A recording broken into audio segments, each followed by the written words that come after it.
Good morning, Bob Clark with ASI Group. I'm going to apologize right up front because there's pretty much everybody in this room is far more technical oriented than I am. So excuse me if I do make a few little mistakes with specific frequencies that are being used, number of beams, that type of thing. I am going to round it out a little bit.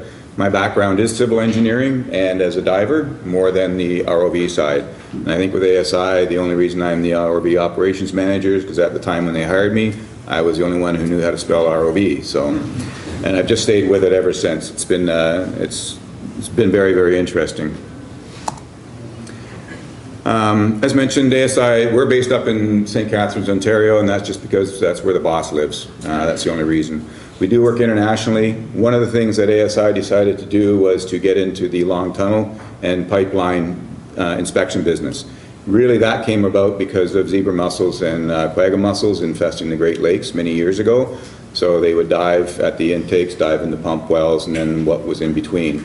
So that started the whole niche market for ASI back in the 90s, actually.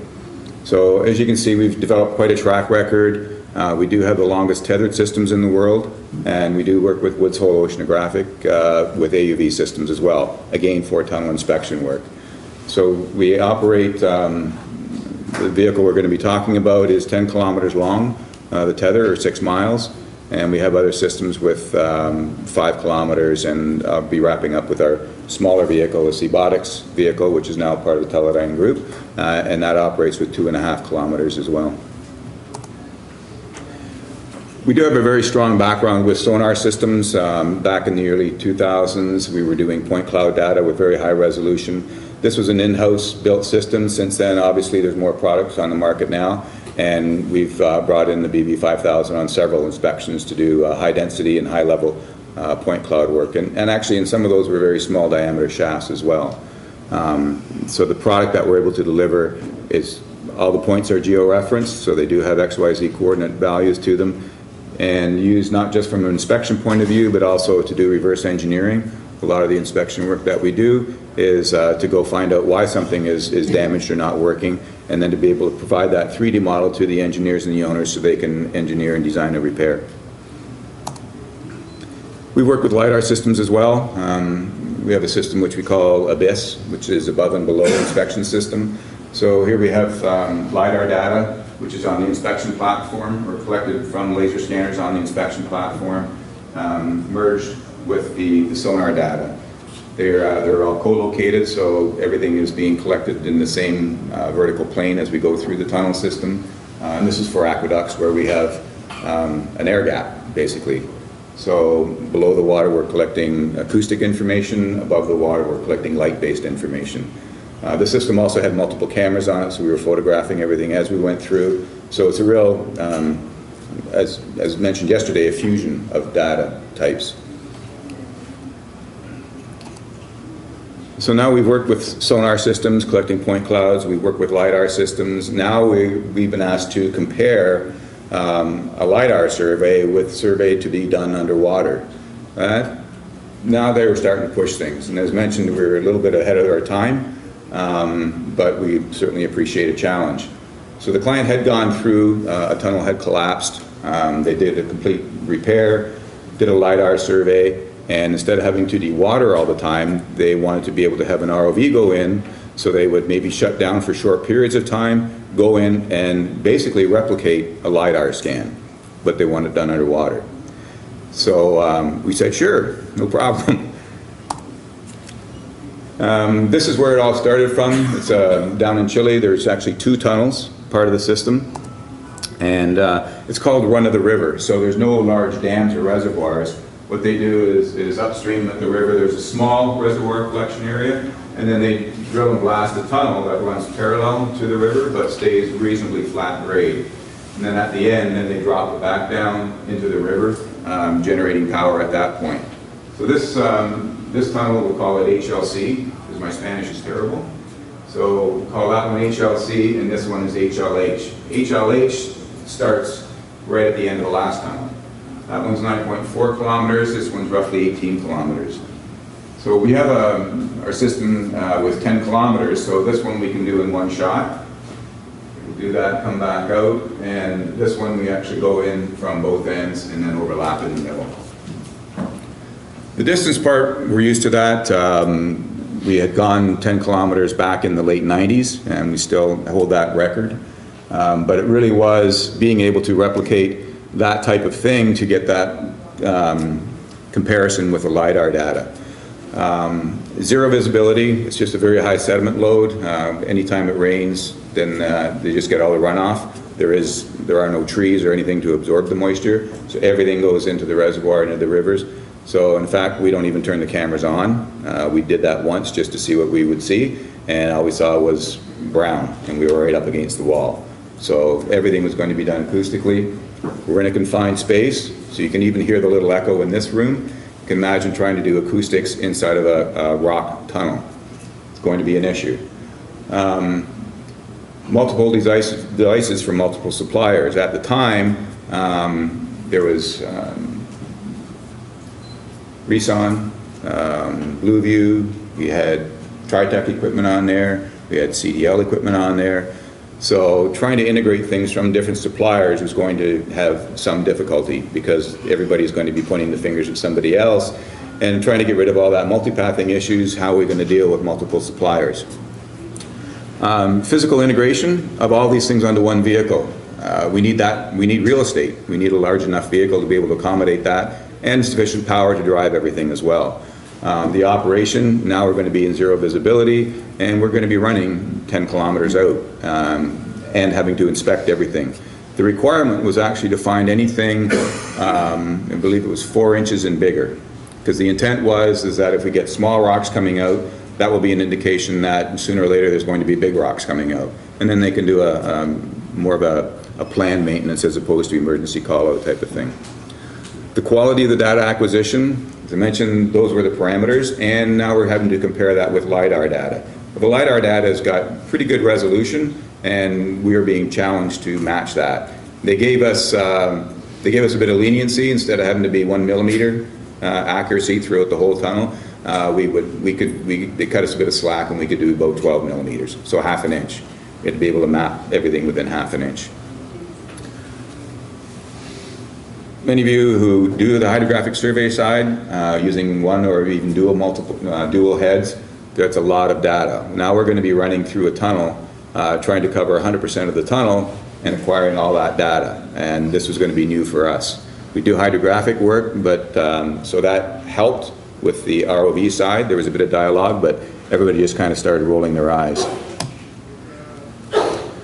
Historically, we've been doing the long tunnel stuff since the mid-90s.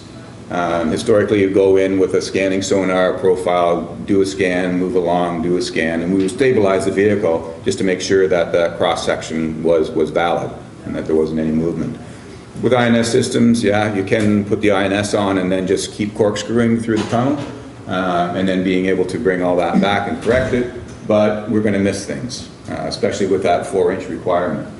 So ideally, what we'd like to be able to do, instead of corkscrewing through the scanning system, is that we'd like to be able to use a multibeam system and fire off, preferably all the way down the tunnel instantaneously, so that at least we would be sure that that cross-section is relative. It's all relevant with itself. So the solution was, well, we'll get 3 multibeams and put them all on the same vehicle, and that'll give us that 360-degree coverage.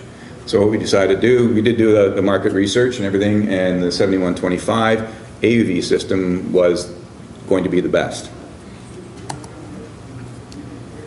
Going through and collecting multibeam or point cloud data, that's great, but if we miss something, because maybe the point would be here or here, but we would miss this small rock in the middle, we wanted to get that full imaging. So the BlueView sonars, they'll ensonify 100% of the target area in front, so that ended up being the system of choice. At that time, I believe the M900 had just come out, and so we said, sure, we'll take 3 of them and integrate them all at once onto the machine. We did it a little bit differently. It's not just the forward-looking, but we took 2 of the sonars and then rotated them up 90 degrees so we could image the tunnel walls all the way down as well. part of the requirement's not just looking for materials and such on the floor, but also to see if there were cracks and what was going on with the tunnel walls as well. Being able to identify cracks with sonar is difficult, and a lot depends on the geometry. It's as simple as that. It could be a very wide crack but longitudinal, we wouldn't see it, but if it is perpendicular or at least at an angle to the sonar beam, then sure, it's going to stick out a little bit.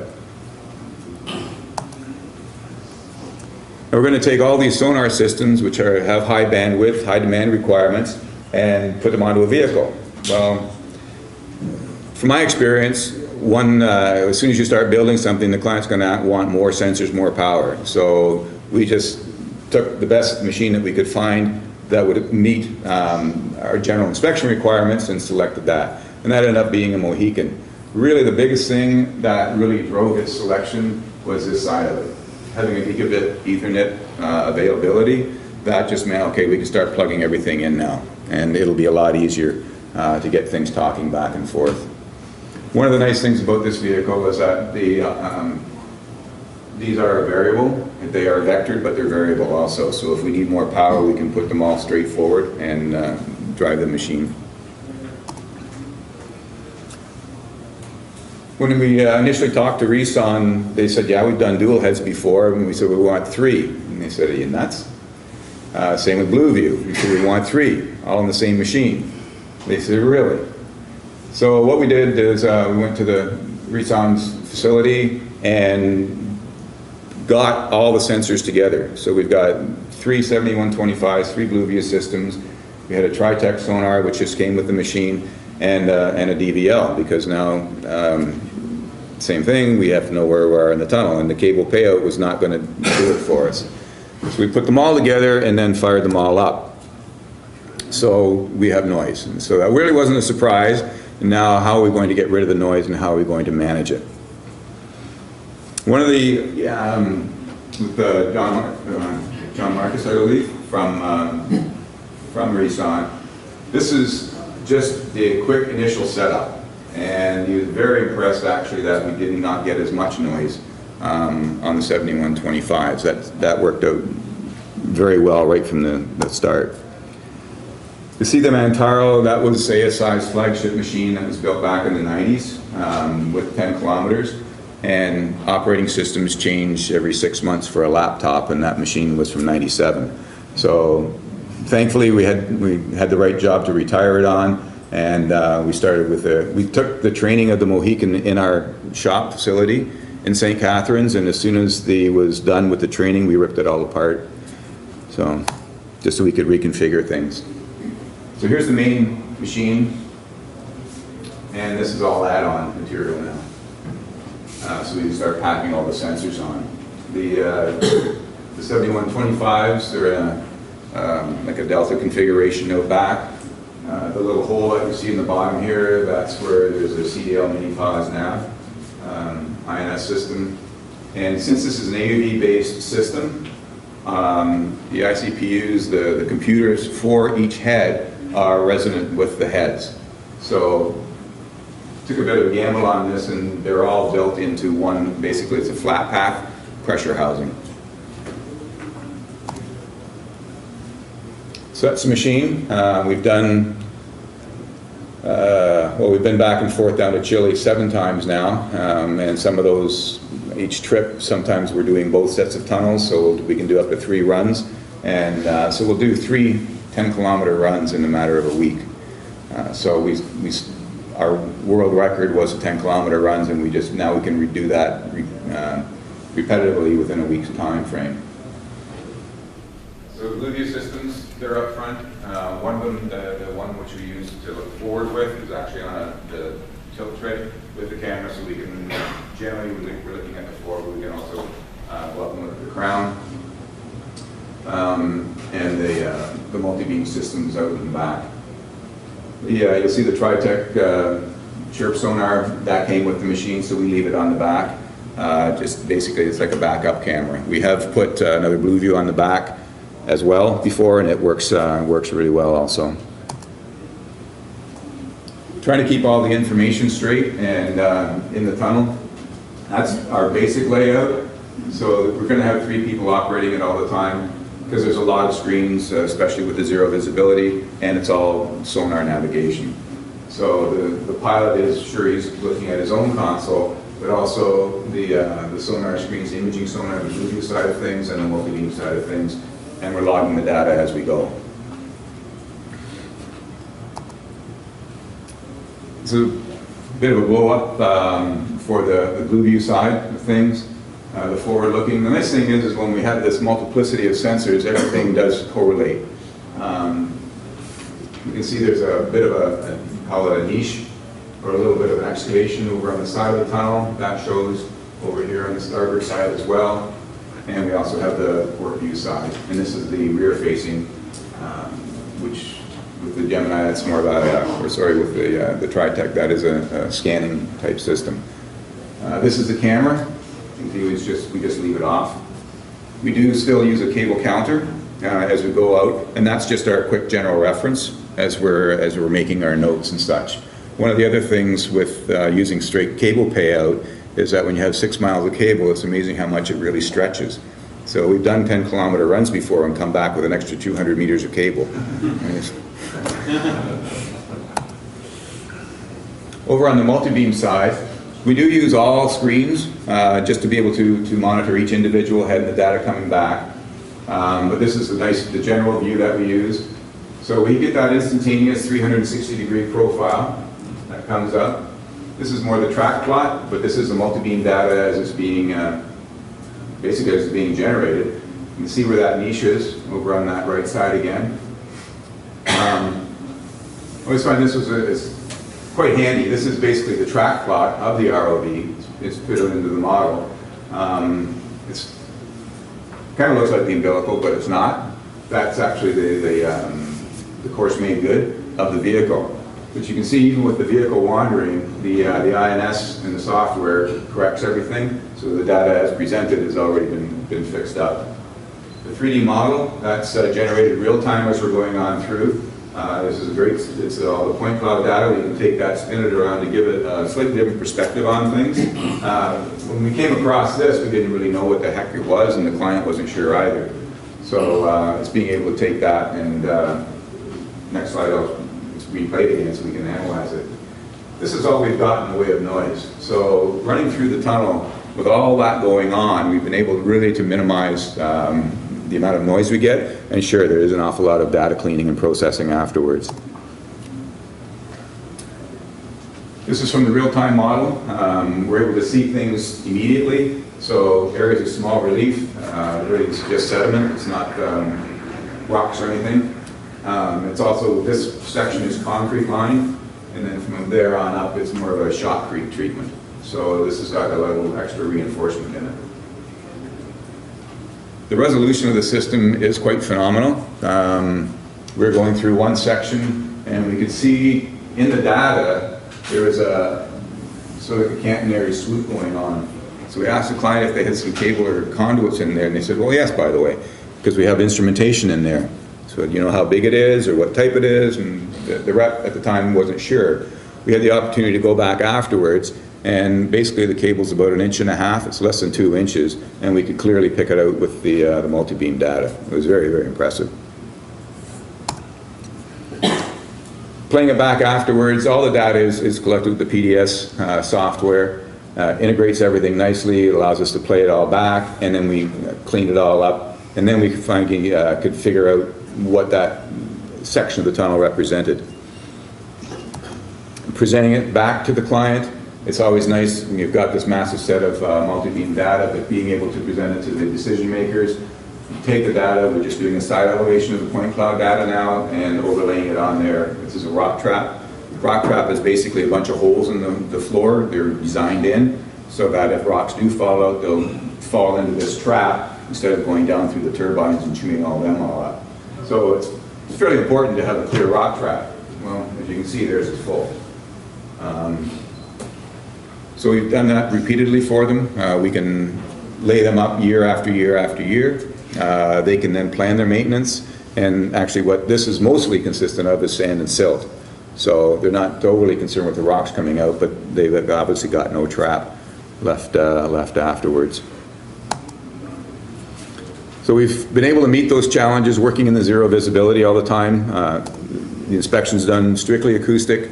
We're progressing more and more to making it a routine inspection, and pretty much on the last 4 or 5 runs, there have been no hiccups. If we used to have integration things going on, things would drop out. We didn't have the multi-beams head tuned just right.